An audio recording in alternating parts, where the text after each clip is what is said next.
কি জানালেন? আমাদের সাবমিশন ছিল যে মদন গোপাল মিত্র 12ই ডিসেম্বর 2014-তে অ্যারেস্ট হয়েছিলেন। আজকে 23শে এপ্রিল 2015, 131 দিন কাস্টাডিতে আছে। এই কেস চার্জশিটেড হয়ে গেছে, ম্যাজিস্ট্রেট ট্রাইব্যুনাল মামলা।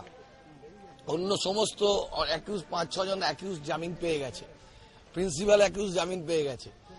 তো আমার ক্ষেত্রে আর কোনো তদন্তের জন্য আমাকে প্রয়োজন আছে এরকম কোনো বিষয় আমরা দেখতে পাচ্ছি না।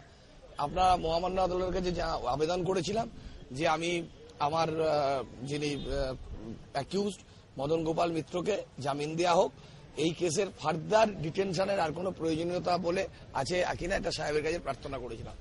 তারপর সাহেব পুরো কেস ডায়েরি দেখে আমাকে 7/5 পর্যন্ত পুনরায় আমাদের জামিন নামঞ্জুর করে আমাদের ডেট দিয়েছে।